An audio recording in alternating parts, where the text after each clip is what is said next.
High, কি অবস্থা সবার? ঘুরতে ঘুরতে এবার চলে আসছি সরকারি পিসি কলেজ বাগেরহাটে। আর এখানে কয়েকটা ডিপার্টমেন্ট আছে, তার মধ্যে এখানে আমি যদি দেখাই দর্শন বিভাগ এখানে অবস্থান করতেছে এবং এখানে মূল ভবন। তাছাড়া শিক্ষক কর্মকর্তা ক্লাব এখানে, বাংলাদেশ ন্যাশনাল ক্যাডেট কোর্স আছে এখানে, তারপরে অমক্ষ চরণ বিল্ডিং আছে। আর তাছাড়া একটা সবথেকে আকর্ষণীয় ব্যাপার আছে, এখানে প্রফুল্লচন্দ্র পিসি কলেজ এবং সাব পোস্ট অফিস এখানে আছে বাগেরহাট। কোড নাম্বার আছে 9301।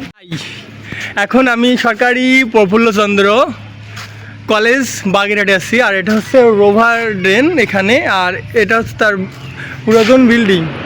তাই এখন আমি হচ্ছে ক্যাম্পাসে ইন করবো।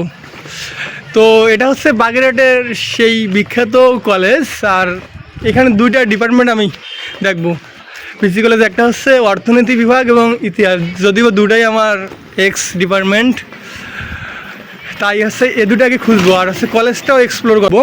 আচার্য প্রফুল্লচন্দ্র একটা ভাস্কর্য আছে, আবক্ষ ভাস্কর্য, এবং সরকারি পিসি কলেজ বাগেরহাটের লেখা খোদাই করা এখানে একটা, আর কিছু বিভাগ। আমার পিছনেই প্রফুল্লচন্দ্র কলেজের বাস অবস্থান করতে, স্যার আমি ক্যাম্পাসে ইন করবো এখন।